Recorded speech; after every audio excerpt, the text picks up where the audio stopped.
എല്ലാവർക്കും നമസ്കാരം. നമ്മുടെ വീഡിയോയിൽ ഡിസ്കസ് ചെയ്യാൻ പോകുന്നത് നിഫ്റ്റി, ബാങ്ക് നിഫ്റ്റി, സെൻസെക്സ് എന്നീ ഇൻഡെക്സുകളുടെ സപ്പോർട്ട് ആൻഡ് റെസിസ്റ്റൻസ് ലെവലുകളാണ്.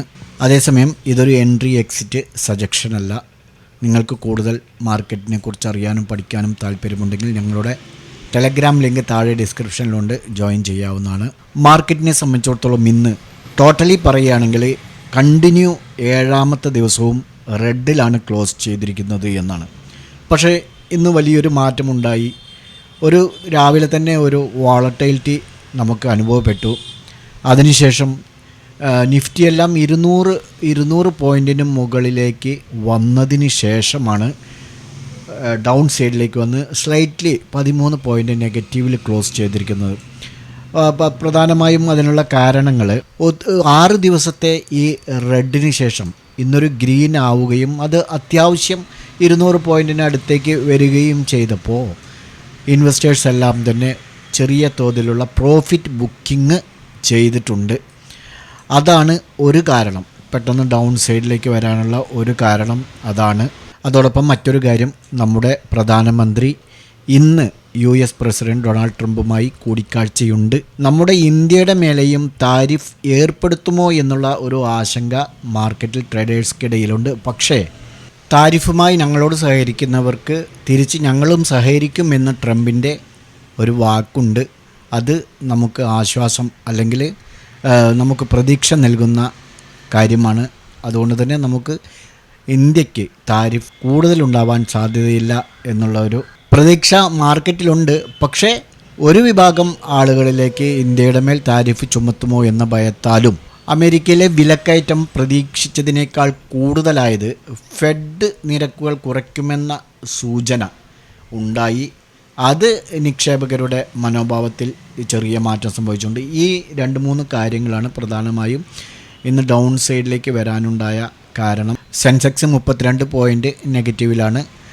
അതേസമയം ബാങ്ക് നിഫ്റ്റി മാത്രം ഒരു 120 പോയിൻറ്റോളം ഡൗൺ സൈഡിലാണ് ഇന്ന് ക്ലോസ് ചെയ്തിരിക്കുന്നത്. പ്രധാനമായും ഇന്ന് മെറ്റൽ, ഫാർമസ്യൂട്ടിക്കൽ സെക്ടറുകളുടെ അതിലുള്ള ഷെയറുകളുടെ ആ ഒരു റാലിയാണ് ഇന്ന് മാർക്കറ്റിനെ പ്രധാനമായും മുകളിലേക്ക് എത്തിച്ചത്. അതോടൊപ്പം തന്നെ Tata Steel, Sun Pharma, Cipla ഈ കമ്പനികളൊക്കെ നല്ല നേട്ടത്തിലാണ്. Tata Steel, Sun Pharma, Bajaj Finserv, Bajaj Finance, Cipla. അതേസമയം അദാനി എൻ്റർപ്രൈസസ്, അദാനി പോർട്സ്, അദാനി ഓഹരികളിൽ രണ്ടും ഇന്ന് അത്യാവശ്യം ഡൗണാണ്. ഹീറോ മോട്ടോകോർപ്പ്, ഇൻഫി, LT ഇവയൊക്കെ ഇന്ന് ഡൗൺ സൈഡിലേക്ക് വന്നിട്ടുണ്ട്. നിഫ്റ്റിയെ സംബന്ധിച്ചിടത്തോളം 1 അവർ ടൈം ഫ്രെയിമിലേക്ക് വരുമ്പോൾ നമുക്ക് ഒരു ചെറിയ head and shoulder pattern form ആകുന്ന രൂപത്തിൽ ഒരു ഫീൽ ചെയ്യുന്നുണ്ട്. പക്ഷേ ഇത് എത്രത്തോളം പ്രാവർത്തികമാകും എന്നുള്ളത് നമുക്ക് പറയവയ്യ. കാരണം ഡൗൺ സൈഡിലേക്കുള്ളൊരു സൂചനകളാണ് വീണ്ടും നമ്മുടെ മാർക്കറ്റ് നൽകുന്നത് ടെക്നിക്കലി. പക്ഷേ ന്യൂസുകളുടെ അല്ലെങ്കിൽ പ്രധാനമന്ത്രിയുടെ US സന്ദർശനം കഴിഞ്ഞാൽ ഉണ്ടാകുന്ന ചെറിയ ഒരു ഇമ്പാക്റ്റ്, ചിലപ്പോൾ രൂപയുടെ മൂല്യം വർദ്ധിക്കുന്നതുമായി വിദേശ നിക്ഷേപകർ നമ്മുടെ വിപണിയിലേക്ക് വന്നാൽ തിരിച്ച് കയറാനും സാധ്യതയുണ്ട്. ഏതായിരുന്നാലും നമുക്ക് നെക്സ്റ്റ് ഒരു സപ്പോർട്ടായിട്ട് ഇവിടെ പറയാനുള്ളത് ഇതാണ്. ഇവിടെ ഒരു ഡബിൾ ബോട്ടം ക്രിയേറ്റ് ചെയ്തിട്ടുണ്ട്. 15 മിനിറ്റ്സ് ടൈം ഫ്രെയിമിൽ നമ്മൾ നോക്കുകയാണെങ്കിൽ ഇതൊരു ട്രെൻഡ് ലൈന് നമ്മൾ ഇട്ട് കഴിഞ്ഞാൽ അതിനെ ക്ലോസ് ചെയ്തിട്ടുണ്ട്. നാളെ ഇതിനെ ബ്രേക്കൗട്ട് ചെയ്താൽ മാത്രമേ മുകളിലേക്ക് ഫർദറായിട്ട് പോകാനുള്ള ചാൻസ് നമുക്ക് കാണുന്നുള്ളൂ. അല്ലാത്ത പക്ഷം താഴേക്ക് വന്ന് ഇവിടെ നിന്നും വീണ്ടും ഒരു സപ്പോർട്ട് എടുത്ത് മുകളിലേക്ക് പോകാനായിരിക്കും സാധ്യത. മൊത്തത്തിൽ പറയുകയാണെങ്കിൽ മാർക്കറ്റ് മുകളിലേക്ക് പോകാനുള്ള ഒരു ടെൻഡൻസി ഇപ്പോഴും കാണിക്കുന്നില്ല എന്നുള്ളതാണ്. ഇന്ന് ചെറുതായിട്ട് നമുക്കൊക്കെ പ്രതീക്ഷ നൽകിയെങ്കിലും അത് വളരെ വേഗത്തിൽ തന്നെ ആ പ്രതീക്ഷ മങ്ങുന്ന രൂപത്തിലാണ് ഇന്നത്തെ ക്ലൈമാക്സ് പെർഫോമൻസ് കാഴ്ചവെച്ചത്. ഓക്കെ, ഏതായിരുന്നാലും നമ്മുടെ ഇന്നലെ പറഞ്ഞ സപ്പോർട്ട് ആൻഡ് റെസിസ്റ്റൻസ് ലെവലുകൾ ബ്രേക്കൗട്ട് നടത്തിയോ ഇല്ലെങ്കിൽ റെസ്പെക്റ്റ് ചെയ്തോ എന്നുള്ളതൊന്നും നമുക്ക് നോക്കാം. ഇത് നിഫ്റ്റി 50 ആണ്. 15 മിനിറ്റ്സ് ടൈം ഫ്രെയിമിൽ നമുക്ക് 22,780 ഒരു സപ്പോർട്ട് പറഞ്ഞത്. 23,180 ഒരു റെസിസ്റ്റൻസും പറഞ്ഞിട്ടുണ്ട്. പക്ഷേ ഇന്ന് നമുക്ക് ഇത് 23,180 ബ്രേക്കൗട്ട് നടത്തിയിട്ടുണ്ട്. അതിനുശേഷം കേവലം 50 പോയിൻറ്റിൻ്റെ റാലിയാണ് മുകളിലേക്ക് നിഫ്റ്റി നടത്തിയിട്ടുള്ളൂ. ബാങ്ക് നിഫ്റ്റിയിലേക്ക് വരുമ്പോൾ 15 മിനിറ്റ്സ് ടൈം ഫ്രെയിമിൽ സപ്പോർട്ട് ബ്രേക്കൗട്ട് നടത്തിയിട്ടില്ല. റെസിസ്റ്റൻസ് 15 മിനിറ്റ്സ് ടൈം ഫ്രെയിമിൽ ബ്രേക്കൗട്ട് നടത്തിയെങ്കിലും സമാനമായ രീതിയിൽ തന്നെയാണ് 100 പോയിൻറ്റിൻ്റെ റാലിയാണ് ബാങ്ക് നിഫ്റ്റിയും ഇന്ന് മുകളിലേക്ക് നടത്തിയിട്ടുള്ളൂ. അതേസമയം സെൻസെക്സിലേക്ക് വരുമ്പോഴും 15 മിനിറ്റ്സ് ടൈം ഫ്രെയിമിൽ നമുക്ക് 75,260 സപ്പോർട്ട് ബ്രേക്കൗട്ട് നടത്തിയിട്ടില്ല. അതേസമയം 76,520 എന്നുള്ളത് ഈ ഒരു candle breakout cross and close ചെയ്തിട്ടുണ്ട്.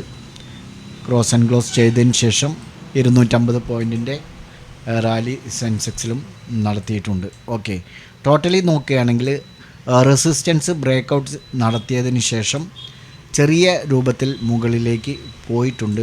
അതുകൊണ്ട് തന്നെ അത് സെൻസെക്സിൽ ഒരു 200-ഉം ബാങ്ക് നിഫ്റ്റിയിൽ 100-ഉം നിഫ്റ്റിയിൽ 50 പോയിൻറ്റും എന്നുള്ള രീതിയിലാണ്.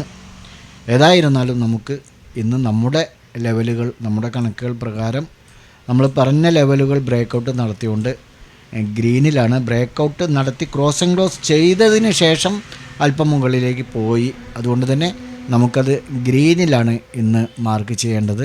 ഇന്ന് 13-ാം തീയതി നമ്മുടെ ലെവലുകൾ ബ്രേക്കൗട്ട് നടത്തിയുകൊണ്ട് ഗ്രീനിൽ മാർക്ക് ചെയ്തിട്ടുണ്ട്. ഓക്കെ, ഇനി നാളത്തെ മാർക്കറ്റിൽ നമുക്ക് നിഫ്റ്റി, ബാങ്ക് നിഫ്റ്റി, സെൻസെക്സ് ഏതെല്ലാം സപ്പോർട്ട് ആൻഡ് റെസിസ്റ്റൻസുകളാണ് എന്നുള്ളതൊന്ന് നോക്കാം. ആദ്യമായി നമുക്ക് സെൻസെക്സിൽ തന്നെ നോക്കാവുന്നതാണ്.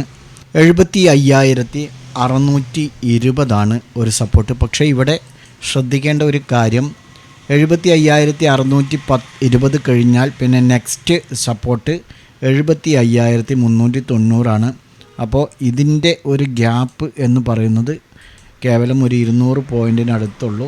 15 മിനിറ്റ്സ് ടൈം ഫ്രെയിമിലാണത്.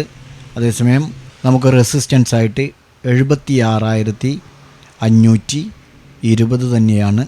76,520 നിങ്ങൾ മാർക്ക് ചെയ്യാവുന്നതാണ്. 1 അവർ ടൈം ഫ്രെയിമിലേക്ക് മാറ്റുമ്പോൾ സപ്പോർട്ട് 75,275 1 അവർ ടൈം ഫ്രെയിമിൽ സപ്പോർട്ടാണത്. 1 അവർ ടൈം ഫ്രെയിമിൽ റെസിസ്റ്റൻസ് നോക്കുകയാണെങ്കിൽ 77,120 നമുക്ക് സെൻസെക്സിൽ ഇങ്ങനെ വാച്ച് ചെയ്യാവുന്നതാണ്. നിഫ്റ്റിയിലേക്ക് വരുമ്പോൾ 15 മിനിറ്റ്സ് ടൈം ഫ്രെയിമിൽ നമുക്ക് ഫസ്റ്റ് സപ്പോർട്ട് 22,900 സപ്പോർട്ട് കഴിഞ്ഞാൽ നെക്സ്റ്റ് സപ്പോർട്ടിലേക്ക് 100 പോയിൻറ്റിൻ്റെ ഡിഫറൻറ്റേ ഉള്ളൂ. റെസിസ്റ്റൻസ് 15 മിനിറ്റ്സ് ടൈം ഫ്രെയിമിൽ നമുക്ക് ഇതൊരു റെസിസ്റ്റൻസ് ആയിട്ട് ആക്ട് ചെയ്യും. 23,150 1 അവർ ടൈം ഫ്രെയിമിലേക്ക് മാറ്റുമ്പോൾ 23,420 റെസിസ്റ്റൻസാണ്. 22,770 സപ്പോർട്ടും. അപ്പോൾ നിഫ്റ്റിയിൽ നമുക്ക് ഇതാണ് സപ്പോർട്ട് ആൻഡ് റെസിസ്റ്റൻസ് ലെവലുകൾ. അടുത്തത് ബാങ്ക് നിഫ്റ്റി. 15 മിനിറ്റ്സ് ടൈം ഫ്രെയിമിൽ ബാങ്ക് നിഫ്റ്റിയിൽ 48,910 റെസിസ്റ്റൻസ് 49,700 തന്നെയാണ്. 1 അവർ ടൈം ഫ്രെയിമിലേക്ക് മാറ്റുമ്പോൾ 48,300 സപ്പോർട്ടും 50,050 റെസിസ്റ്റൻസും. ഓക്കെ, അപ്പോൾ ബാങ്ക് നിഫ്റ്റിയിൽ നമുക്ക് ഇങ്ങനെ വാച്ച് ചെയ്യാം. ഈ 3 ഇൻഡെക്സുകളും നിങ്ങളുടെ ട്രേഡിംഗ് പ്ലാറ്റ്ഫോമിൽ ആഡ് ചെയ്ത് ഈ സപ്പോർട്ട് ആൻഡ് റെസിസ്റ്റൻസ് ലെവലുകൾ നിങ്ങൾ സ്ക്രീൻഷോട്ട് എടുത്ത് വയ്ക്കുകയോ അതല്ലെങ്കിൽ എഴുതി വയ്ക്കുകയോ ചെയ്യുക. ഞങ്ങളുടെ വീഡിയോ എഡ്യൂക്കേഷൻ പർപ്പസിന് വേണ്ടി മാത്രമാണ്. കൂടുതൽ അറിയാൻ താല്പര്യമുള്ളവർക്ക് ഞങ്ങളുടെ ടെലഗ്രാം ചാനൽ ജോയിൻ ചെയ്യാവുന്നതാണ്. താഴെ ഡിസ്ക്രിപ്ഷൻ ലിങ്ക് ഉണ്ട്. മറ്റൊരു വീഡിയോയുമായി വീണ്ടും കാണാം. ബൈ.